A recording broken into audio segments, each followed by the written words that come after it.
जिलाधिकारी संभल राजेंद्र पेंसिया ने बुधवार को संभल जनपद के 2 अलग अलग गांवों का दौरा किया, कार्यों और शिक्षा व्यवस्था का निरीक्षण किया।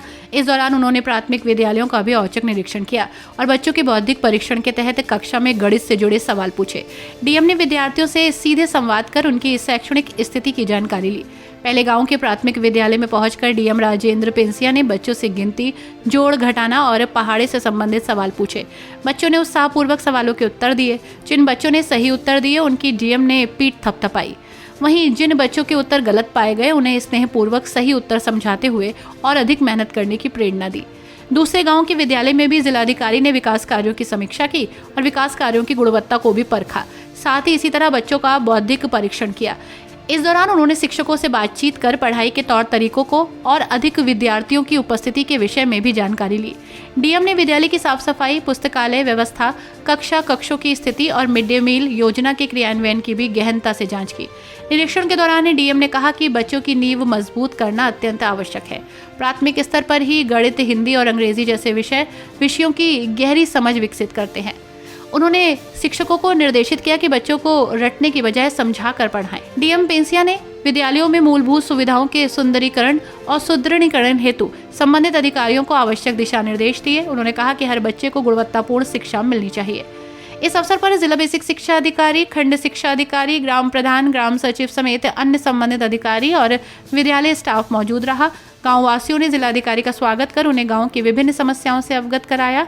डीएम ने समस्याओं को गंभीरता से सुनते हुए शीघ्र समाधान का भरोसा दिया। गांव भ्रमण के दौरान डीएम राजेंद्र पेंसिया ने न केवल शिक्षा व्यवस्था का जायजा लिया बल्कि ग्रामीण विकास योजनाओं के कार्यान्वयन की स्थिति भी परखी। उन्होंने अधिकारियों को निर्देशित किया कि जनहित की योजनाओं का लाभ प्रत्येक पात्र व्यक्ति तक बिना भेदभाव के पहुंचे।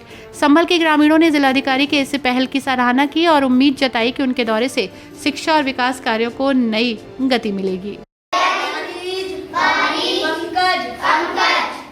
कमल का पर्यायवाची नीरज,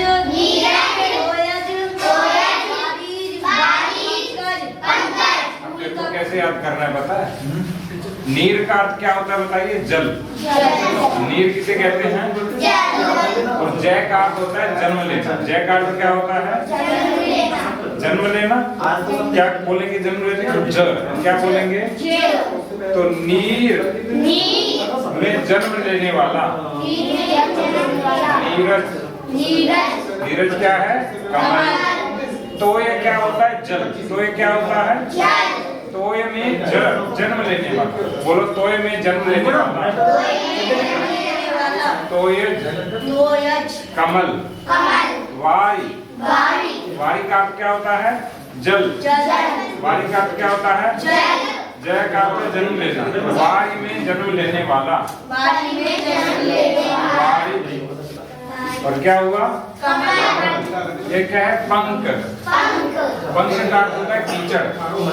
पंख का अर्थ क्या होता है? जय का अर्थ है? तो पंख में जन्म लेने वाला, कीचड़ में जन्म लेने वाला, ये है कमल।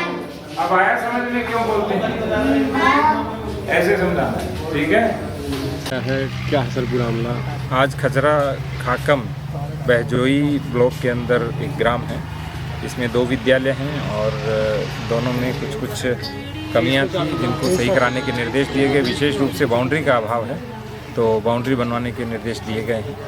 और आज क्रॉप कटिंग का भी कार्यक्रम था जिसके अंतर्गत पूरे जनपद के अंदर प्रत्येक अधिकारी द्वारा जो राजस्व से जुड़ा है उनके द्वारा एक एवरेज निकाला जाता है कि जो हमारे खेत हैं उसमें उत्पादकता और उत्पादन कितना है। सर टीचर भी बने हैं आज आप, तो यहाँ पर्यायवाची बच्चों को हिंदी के पता है? अभी कक्षा में पर्यायवाची शब्द हमारे शिक्षक समझा रहे थे तो उनको मैंने बताया कि कैसे पढ़ाते हैं, क्योंकि पहले बच्चा अकेले बोल रहा था जबकि हमारे यहाँ कंठस्थीकरण की जो प्रक्रिया है उसके अंतर्गत एक बच्चा बोलता है, बाकी पीछे सब उच्चारित करते हैं। दूसरा, प्रत्येक पर्यायवाची का शब्दार्थ भी पता होना चाहिए, उससे बच्चे को और अच्छे से समझ आता है।